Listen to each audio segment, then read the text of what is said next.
Here we are with this week's TV segment of Nerd Bar Live. And folks, there's a new show out there right now. It's called The Strain.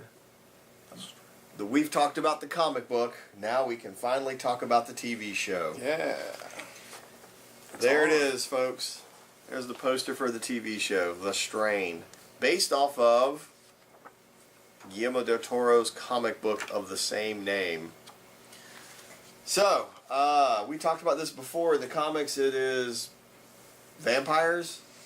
Kinda. Zombie vampires. Kinda. I would call this a zombie vampire disease outbreak type of a story with magical overtones.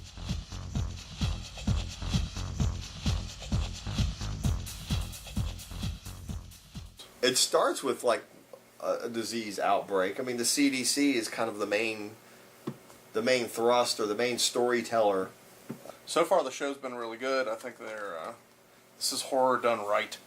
It is definitely horror. So it starts off with like some classic vampire myth. You know, the monster, whatever it is, we're calling it the vampire. They refer to it as the master. Comes over in a large coffin full of dirt. I mean, that's right out of Bram Stoker. Oh yeah, very right, Dracula. Right. And then there's something like getting across the river before sunset. Again, you know, that's real old Sunrise. Yeah, that's old Bram Stoker kind of stuff. But then there's a viral component. There were a bunch of people dead on an airplane. I think Stephen King did a vampire thing with that, right? Called Night Flight or whatever.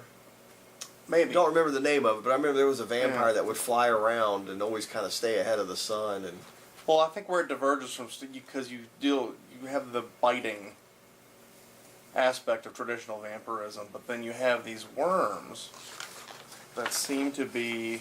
can also infect you. And I'm wondering if the bite is the initial infection, but the worms are really what's reanimating people, turning them into zombies. There it is.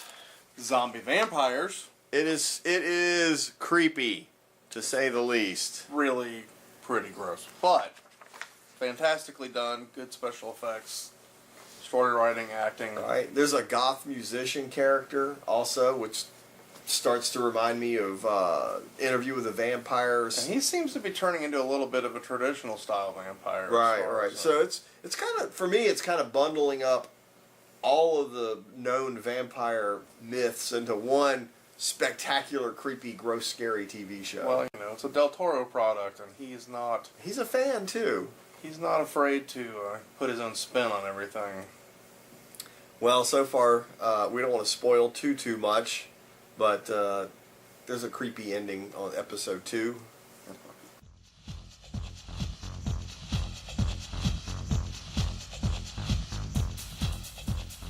Yeah, it's a little brutal. It's kind of a seat jumper. Yeah, it's a brutal end of episode 2. Episode 1 was very gripping. Episode 2 tried to fill in a little bit. So our boy Sam Wise, Sean Astin, is on the show. Yes. Seems like a small part, but maybe important part. I think his part is going to expand a little bit, and I'm also wondering what direction it's going to go in, because he's not the character you think he is when you start off. No, there's some cameos from a lot of acters you heard of coming up. So there's going to be some cool people on the show in this season. Yeah, I think it's going to be great. So anyway, it's The Strain. It is on FX on Sunday nights. Is that right? I believe at 9. At 9. Ooh, what's going to happen with The Walking Dead? They're going to have to get their seasons coordinated. That's a good point. Well, you're going to have to make a decision. I'm sure they won't do that. They'll overlap the season. Yeah, they don't want to lose any. No. And if you want to get an idea of what's going to happen with the show, then you need to go down to your local comic store and get the comic books. I think they're out in trade paperbacks now, right? Yeah. So we'll see you next week with the TV show, the TV update, and maybe we'll know a little bit more about The Strain.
are, the event segments of this week's show, Steve, and we just got back from Monstercon in Greenville, South Carolina. Not exactly Greenville, but really Just close to Greenville. So far, you could smell Greenville, I think.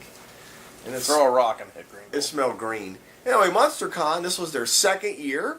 It was a pretty good turnout. Yeah. Monstercon's a little bit Comic-Con, a little bit HorrorCon. There were a lot of haunted house groups there. Yeah. You'll be seeing some of them in the show. A lot or of you may have horror already. makeup in there. Yeah. We had some fun, made some new friends, found some new vendors for XCon, and spread the word about Nerd Bar Live all over the Greenville area. Coming up, you'll see a couple little interviews from that right now, so check it out. Hello, I am Christiana Connor. I'm here with Camden Toy at Monstercon in Greenville, South Carolina. Camden, can you tell us what you're working on right now, currently?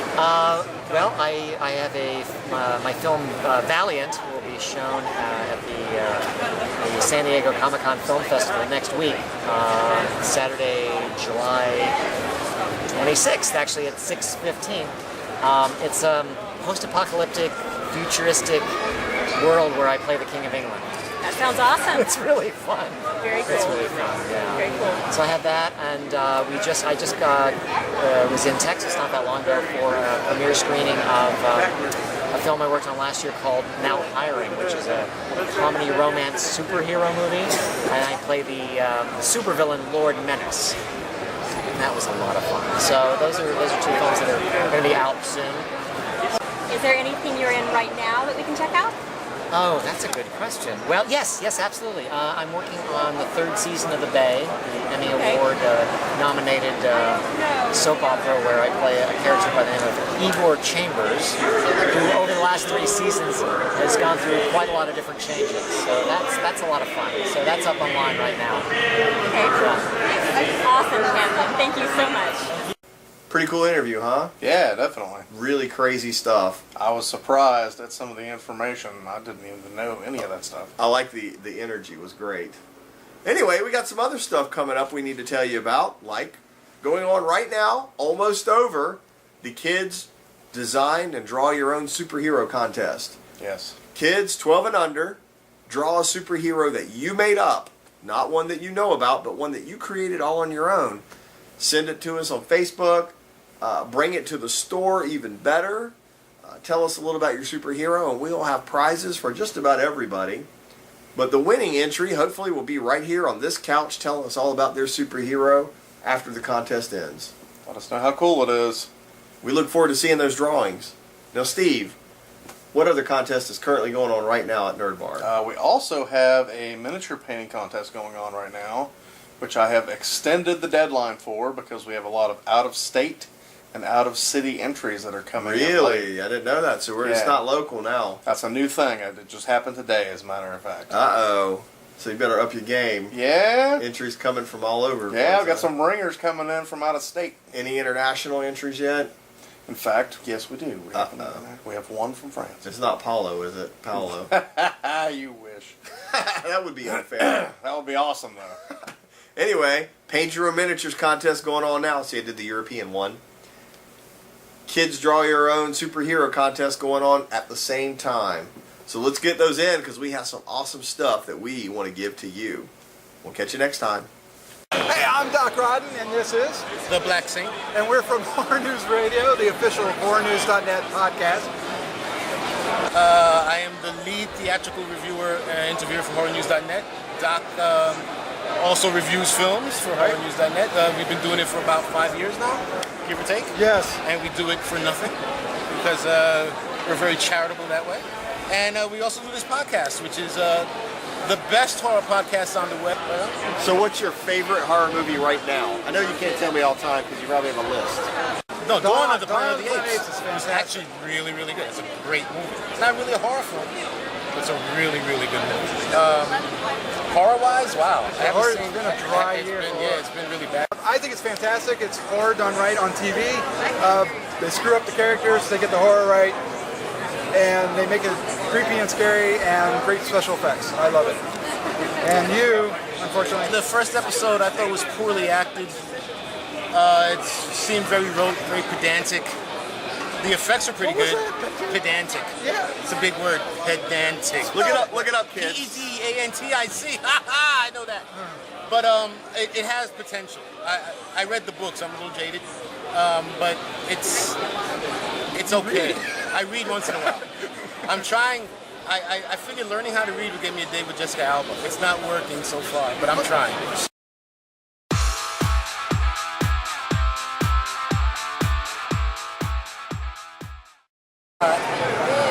Whenever we're at Myrtle Beach, we're not hitting the waves in the beautiful sand and jumping the shark just like the Fonz. We like to go slaughter some innocent souls down at the Nerd Bar. Nerd Bar!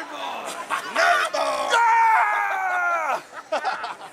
Hello, fellow nerds! If you are in Myrtle Beach, you need to check out XCon Comics on Main Street. It is the heart of the beach. Inside, you will find Nerd Bar, a new concept in nerdy entertainment. XCon Comics is the home of XCon, one of the fastest growing Comic Cons and the biggest in South Carolina. Whether it's comics, games, art, movies, or just something truly unique, XCon Comics and Nerd Bar is the home of what is cool in Myrtle Beach. Check out facebook.com/nerdbar1 for more information. And remember, hot chicks love comics too.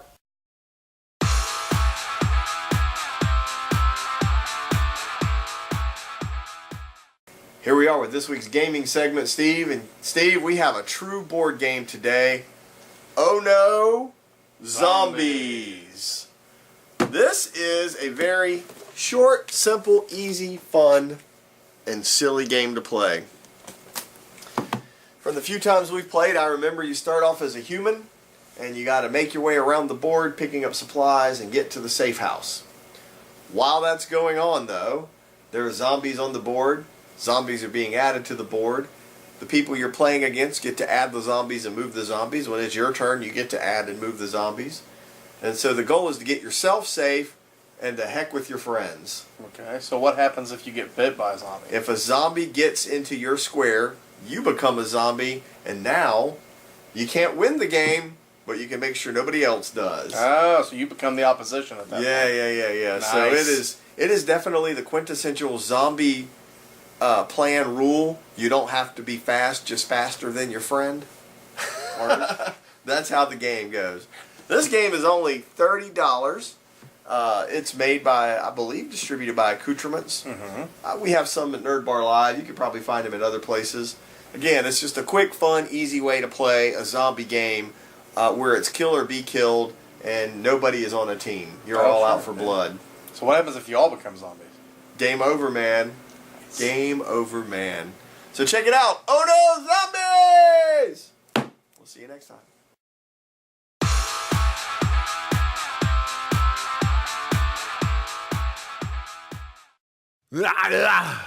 What are you, some kind of nerd? When I am in Myrtle Beach, I hang out with my fellow nerds at Nerd Bar on Main Street.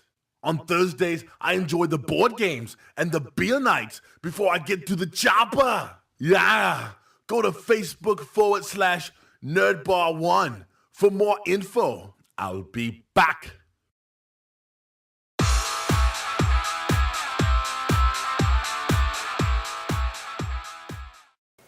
So here we are with this week's movie segment, and we have to talk about the #1 Super Smash movie in the world, Dawn of the Planet of the Apes. Until Guardians of the Galaxy comes out, and it is going to take a step down. But no, we're not talking about that movie right now. We're talking about Dawn of the Planet of the Apes, which I have to say was a really awesome movie. It picked up right where the Rise of the Planet of the Apes left off, and just took a whole new story, like 12 years into the future from that point. So the whole world has basically shut down at this stage.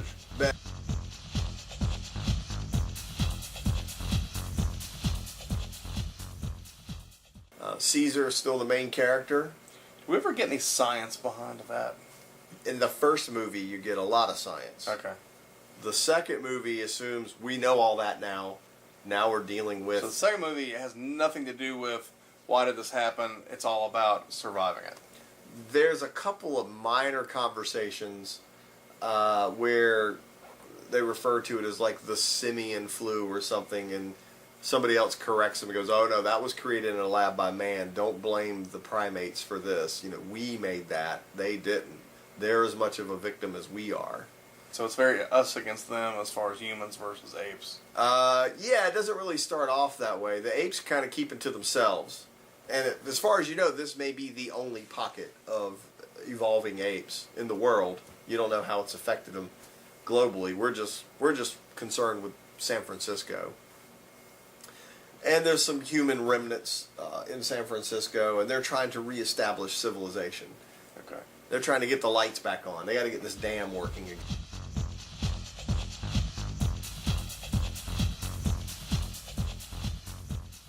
And the Kind of like those generations- shows you see on the History Channel where everything is decaying because there's nobody there to keep it up anymore. Yeah, they're trying to get a dam working again, and so they send a group out to find the dam to see if they can get it running again. Unfortunately, it happens to be right next to where Caesar and his new ape civilization are growing and building, and so humanity and the apes have run into each other after 12 years of not knowing or seeing each other, and So there's been no interaction in that. right. So internal. now inside the ape community, it's just like humans. Some trust, some don't. There's doubt. There's intrigue. There's backstabbing, deceit, murder, and that's kind of one of the big themes of the movie. Caesar has an epiphany, big spoiler at some point, and he says, you know, we have a rule: apes don't kill apes, and I thought we were better than man, but we're just the same.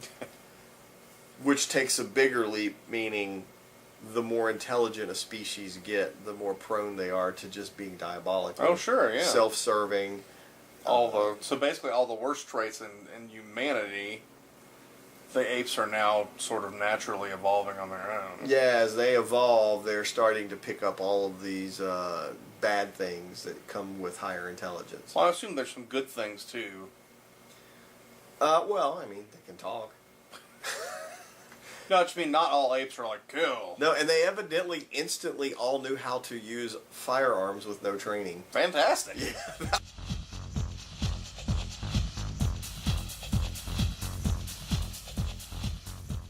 That was a shocker. They knew how to put load ammo and release safeties and aim automatic weapons. You give a monkey a gun. Yeah, just like that video that was circulating a few years ago. On YouTube, yeah. You need to go see the movie. It's getting a lot of critical acclaim. It leads me to believe there's at least going to be one more movie. Kind of like, hey, we made all these Planet of the Apes movies in the 70s. Let's make them again. How many were there? 7? You know, I don't even know. I just remember the last one I saw, the really old ones. It's when they got all the way underground and there were humans that wore robes and they were worshiping a nuclear bomb, and it just got real weird. It got really 70s-ish. Because it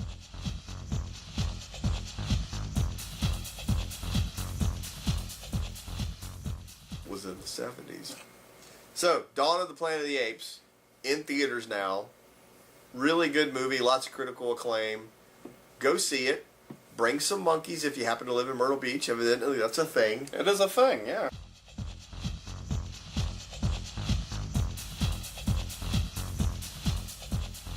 Hey, Dawn of the Planet of the Apes, in theaters now. Check it out.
Here we are in the comic corner. Oh, comic time. I'm Robin. This is Steve.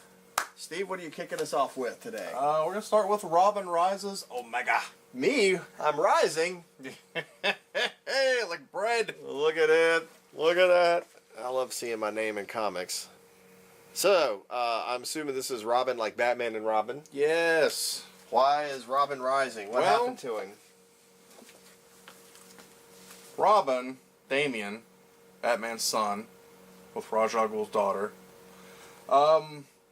met an untimely demise, and everybody has been kind of wondering what's going to happen. Is Ra's al Ghul going to take his body and put him in the Lazarus pits and bring him back? Well, as it turns out, that's exactly what they did. Lazarus pits is a place where people come back to life. Yes, it essentially reanimates the dead, but not in like a zombie kind of way. I mean, it literally just brings you back to life. You finds your soul in the ether and puts it back in your body. Yeah, kinda. And everything is healed and preserved in your back. As far as we know. Where do I get one of those? Yeah, right. Okay, so Robin's back. So, well, no, Robin's not back yet. Oh, we're getting to be Robin. This is the fight to get to Robin.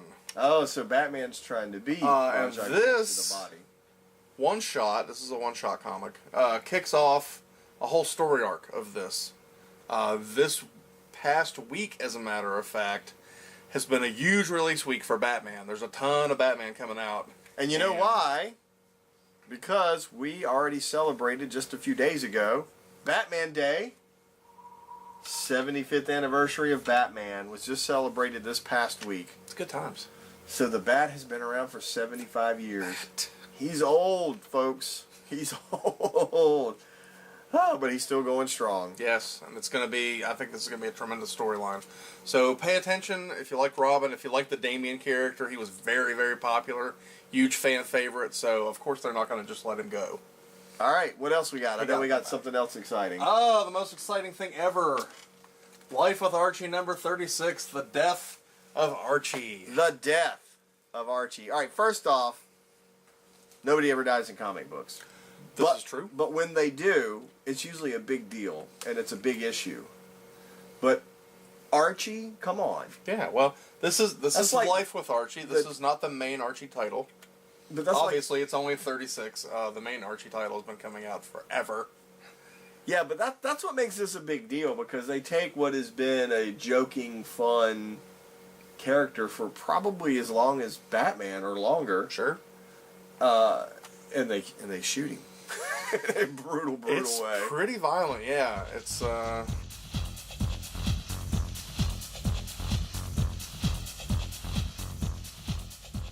And I can tell you, they've been flying off the shelf. The price has already gone up from last week when it was released. Yes, as you can see by this giant selection of variant covers that we have here, they have gone out and gotten all of the biggest and most awesome artists and comic books to do covers, to do these tribute covers for Archie. So it's oh look, it's Alex Ross. Alex Ross, the king of comic book covers, right there. Absolutely. So this is like I said, it's already going up. You go to eBay, they're already well over cover price. This is the kind you want to get a couple of. They're flying off the shelf. I mean, literally selling them as fast as we can.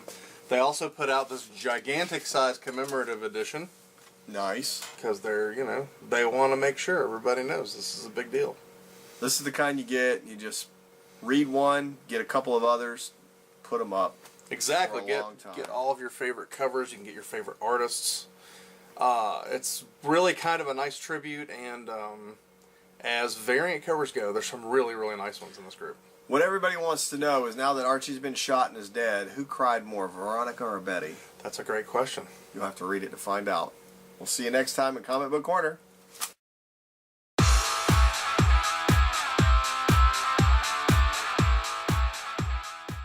Hello, fellow nerds! If you are in Myrtle Beach, you need to check out Ex-Con Comics on Main Street. It is the heart of the beach. Inside, you will find Nerd Bar, a new concept in nerdy entertainment. XCon Comics is the home of XCon, one of the fastest growing comic cons and the biggest in South Carolina. Whether it's comics, games, art, movies, or just something truly unique, XCon Comics in Nerd Bar is the home of what is cool in Myrtle Beach. Check out facebook.com/nerdbar1 for more information. And remember, hot chicks love comics too.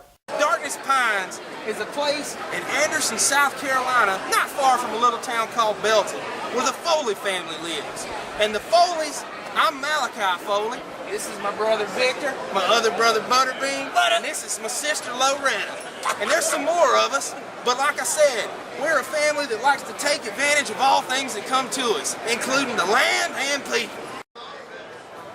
Hi, I'm Camden Toy from Buffy the Vampire Slayer and Angel, and when you're in Myrtle Beach, South Carolina, you gotta go to the Nerd Bar. That's right, not Nerf Bar, Nerd Bar. Check it out. You tasty little gifties.